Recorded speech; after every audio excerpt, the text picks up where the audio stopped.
Hi hello. તો આપણે પહેલાં જ વાત થઈ હતી 15th મેના હું આ યરની ફર્સ્ટ રેસીપી બતાડીશ. Okay, last year I mean it was the beginning, જેમાં મેં ફર્સ્ટ રેસીપી બતાડી હતી સુખડી. હવે આ year 15th May 2026 first recipe બતાડું છું, જૈન ધમાકા સબ્જી. તો ચલો હવે તમે એના ઇન્ગ્રીડિયન્ટ્સ જોઈ લો. આપણે જૈન ધમાકા સબ્જી બનાવીએ છીએ એટલે કાંદા બટેટા ને લસણ તો હોય જ નહીં. તો સૌથી પહેલાં જો હું એકચ્યુઅલી આજે આ સબ્જી 2 જણ માટે બનાવું છું. ઘરે આજે જમવામાં કોઈ જ નથી, હું અને મમ્મી જ છે. તો જોશે અરાઉન્ડ 3 to 4 કાચા કેળા, પછી આ છે 4 ટમેટાની પ્યોરી જે મેં મિક્સીમાં ક્રશ કરી, કાચા ટમેટાની પ્યોરી. પછી આ છે 15 થી 20 કાજુ ગરમ પાણીમાં મેં પલાળી દીધા અને એને મેં પેસ્ટ બનાવી છે મિક્સીમાં. ટમેટો સોસ જોશે 2 ચમચી, લીંબુનો રસ જોશે 1 મોટી ચમચી, સૂટ પાવડર જોશે અડધી ચમચી, પછી સૂકા ધાણા જોશે 3 ચમચી, કસૂરી મેથી 1 નાની ચમચી, ઘરની મલાઈ જોશે 3 થી 4 ચમચી, ગરમ મસાલો 2 થી 3 ચમચી. પછી એક આખું મોટું કેપ્સિકમ તમારે આવી રીતે ઝીણું ચોપ કરજો.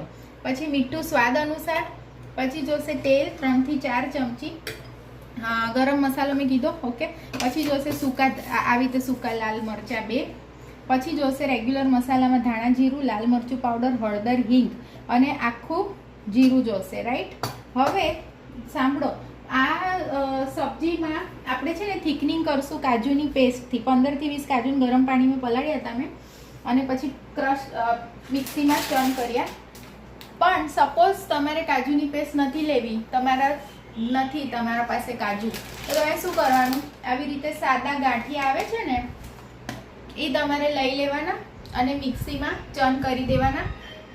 તો જોશે અરાઉન્ડ 3-4 ચમચી ગાંઠિયા, એને તમે મિક્સીમાં ચર્ન કરી લેજો અને એ કાજુની પેસ્ટની જગ્યા પર નાખજો. અને જો સપોઝ એ પણ ના હોય તમારા પાસે, તો ઘરમાં ચણાનો લોટ હોય એને ડ્રાય રોસ્ટ કરી લેવાનો. 3-4 ચમચી ચણાના લોટને ડ્રાય રોસ્ટ કરીને નાખી શકો. હવે આ 2 વસ્તુ પણ ના હોય તો પછી કોર્નફ્લોરની તમારે સ્લરી બનાવીને થિકનિંગ માટે એ પણ નાખી શકો. ઠીક છે, તો હવે ચલો ફર્સ્ટ સ્ટેપ જોઈ લો શું કરવાનું છે. એકદમ ગરમ આ પાણી છે ને ઉકળતું બોઇલિંગ પોઈન્ટ પર આવવું જોઈએ. એમાં આપણે કાચા કેળાને 60% જેટલા ઉકાળવાના છે, બોઇલ કરવાના.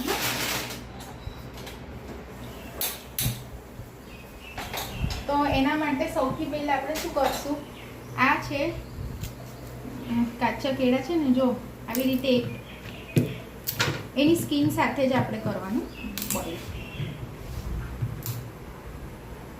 હું 3 લઉં છું. ઠીક છે,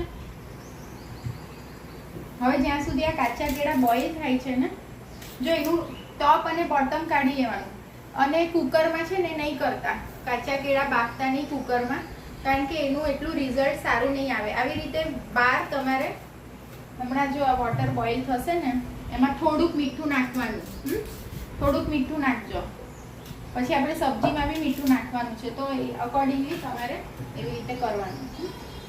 આઈ હોપ કે હું જે પણ બધી સબ્જી બતાડું છું તમે તમારા ઘરે બનાવો છો અને તમને મારી રેસિપીઝ ગમે છે એવું હું માનું છું. ઠીક છે, તો please do like, share and subscribe my channel. Okay, and yes, of course thanks for watching all my recipes for a year. આ યર ક્યારે કમ્પ્લીટ થઈ ગયું કંઈ ખબર નથી પડી, બિકોઝ ઇનિશિયલી મેં એવું ક્યારે વિચાર જ નહોતો કર્યો કે હું 1 વર્ષ સુધી રેસિપીઝ અને લીગલ ટોપિક્સ મૂકીશ. મેં ઇનિશિયલી વિચાર્યું હતું કે અરાઉન્ડ મૂકીશ કંઈ 10 થી 12 રેસિપીઝ મૂકીશ, બસ એવું વિચાર્યું હતું. પણ બધું જાતે જ થવા લાગ્યું, તો એવી રીતે. ઠીક છે, અને આના માટે લેજો એક નોનસ્ટિક પેન. જે તમારે ત્યાં નોનસ્ટિક પેન ના હોય તો પછી સાદું લોયું લેજો. ઠીક છે, અને યસ, મોસ્ટ ઇમ્પોર્ટન્ટ, કોઈ બી સબ્જી બનાવો કે કોઈ બી દાળ બનાવો, જ્યારે તમારે પાણી એડ કરવાનું હોય તો હંમેશા ગરમ પાણી જ એડ કરવાનું. આપણે આ સબ્જીમાં પાણી એડ કરશું અરાઉન્ડ ½ કપ જેટલું. તો એને હું સાઈડમાં મીન્સ જ્યારે જરૂર પડશે ત્યારે ગરમ કરવા મૂકી દઈશ. જો આ હવે પાણી છે ને ઉકળી ગયું, રાઈટ. હવે આપણે આમાં આ બધા જ રો બનાના એડ કરશું વિથ સ્કિન. અને સાઈડમાં આ ધાણા છે ને એને ડ્રાય રોસ્ટ કરવાના છે. ડ્રાય રોસ્ટ કરીને આપણે એને ખરલમાં કૂટશું. ઠીક છે, એને ડ્રાય રોસ્ટ કરી લેજો 1-2 મિનિટ માટે. તમે ડ્રાય રોસ્ટ કરશો ને એટલે એનો અરોમા એકદમ એન્હેન્સ થાય. તો જો આ બોઇલ થાય છે ને એમાં આપણે થોડુંક મીઠું નાખવાનું, કેટલું સ્વાદ, મતલબ પછી સબ્જીમાં બી નાખશું ને એટલે એ સમજી વિચારીને નાખવાનું. અને યસ, કેળા ગળી ના જવા જોઈએ.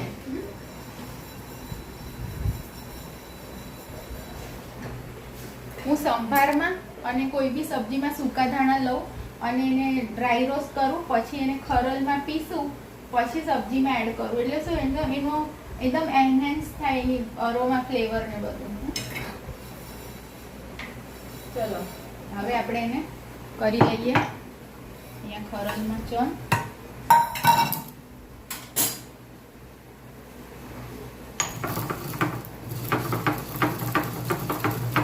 કોઈ પણ રેસીપી બનાવીએ ને તો કુકરમાં વેજીટેબલને પ્રેશર કુક 3 સીટીથી નહીં કરવાનું, કારણ કે પછી જ્યારે એને તમે ગ્રેવીમાં નાખો ને તો બધા લોચા વળી જાય.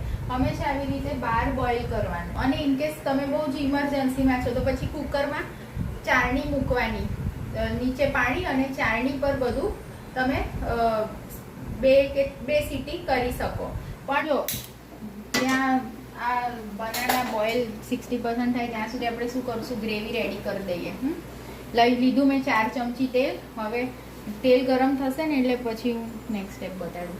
નાખશું આપણે 1-2 ચમચી જીરું પોપ થશે એટલે આપણે જો જેમાં છે ને જે રેસીપીમાં આદુ લસણ અને લસણ કાંદા ના હોય એમાં છે ને તમારે હિંગ થોડી વધારે નાખવાની. ઓકે,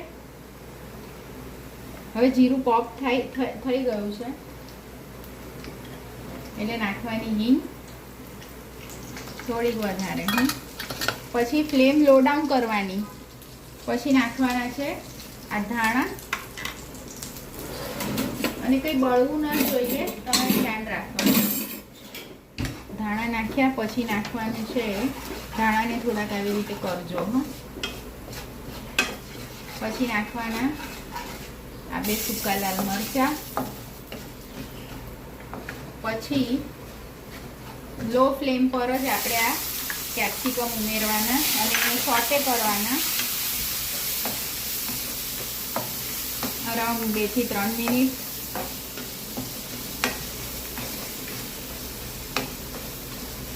સાઈડ આપણે ચેક કરતા જવાનું કે શું આપણું આ ચડી ગયા છે, એ બી ચેક કરતા જવાનું. જો આ 60% કૂક થઈ ગયા, ફ્લેમ ઓફ કરી દીધી છે. હવે આપણે છે ને એને પ્લેટમાં લઈ લઈએ. હવે જો આ છે ને જેવું ઠરે ને એટલે તરત જ સ્કીન કાઢી લેવાની, નહીંતર આ કાચા કેળા છે ને લાકડા જેવા થઈ જાય. તરત સુધારીને આપણે તરત જ સબ્જીમાં ઉમેર દેવાનું. બરાબર, એવી રીતે આ સબ્જીનું તમારે એડજસ્ટમેન્ટ કરવાનું કે આ બાજુ ગ્રેવી રેડી ને તરત જ આ કેળા સુધારેલા અંદર એડ થઈ જાય. હા, આપણે એમાં એડ કરશું ટોમેટોની પ્યોરી. અને ટોમેટોની પ્યોરીમાંથી તેલ છૂટું પડે ને દેટ મીન્સ કે ટોમેટોની પ્યોરીમાંથી કચાશ નીકળી ગઈ છે. હવે નાખશું સ્વાદ અનુસાર મીઠું.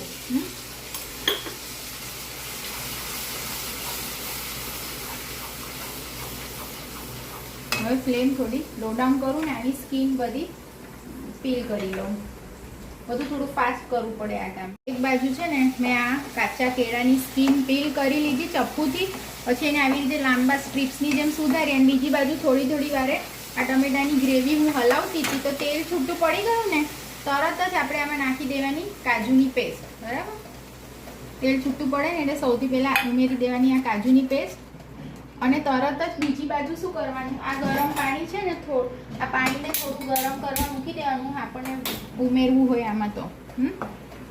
હવે આ કાચા કેળા સુધારાઈ જાય ને પછી આને બહુ બહાર રખાય નહીં, તરત જ કડક થઈ જાય. હવે ચલો વાહે ને વાહે આપણે કરવાનું આ ટોમેટો સોસ 1-2 ચમચી ઉમેર્યો.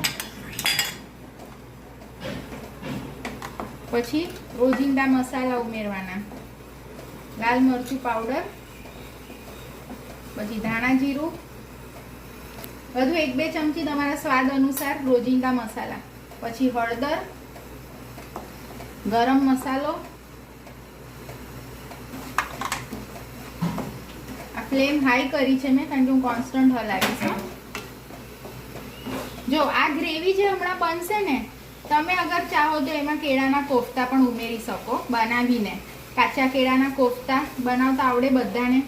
કેળા બાફવાના, પછી એમાં બ્રેડ ક્રમ્સથી બાઇન્ડિંગ કરવાનું, બધા મસાલા વચ્ચે ડ્રાય ફ્રૂટનું ફિલિંગ કરવાનું. ઓકે, એમાં કોફતા બી ઉમેરી શકો, ફ્રાય કરવાના કોફતાને.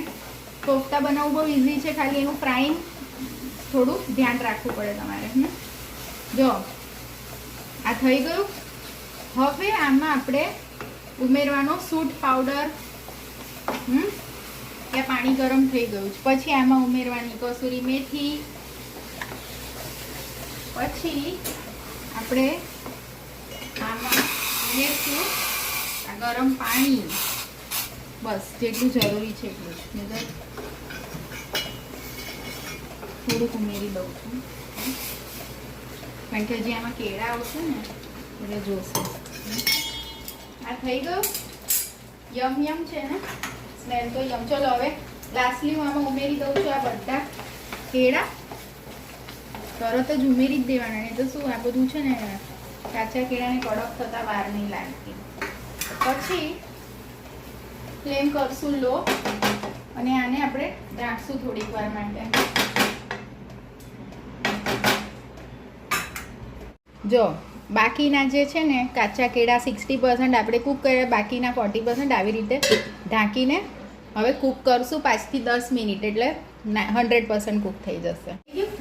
ચલો તો હવે જો 5 મિનિટ પછી કેળા 40% કૂક થઈ ગયા. હવે આપણે નાખવાની ઘરની મલાઈ 3 થી 4 મોટી ચમચી. પછી આપણે ઉમેરશું આમાં, જો આ પહેલાં હું પ્રોપરલી મિક્સ કરી લઉં, બરાબર એકદમ બરાબર મિલાવી લઉં. મિલાવી લીધું પછી આપણે ઉમેરવાનો આમાં લીંબુનો રસ 1 ચમચી, મોટી ચમચી.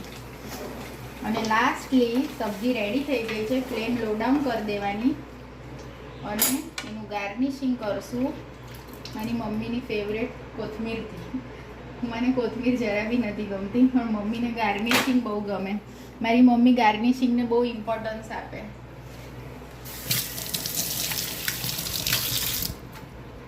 ચલો તો હવે આપણે આમ આવી જાઓ. તો તમને કેવી લાગી મારી આ જૈન ધમાકા સબ્જી? Say yes or no in comment section. Did you like it or not?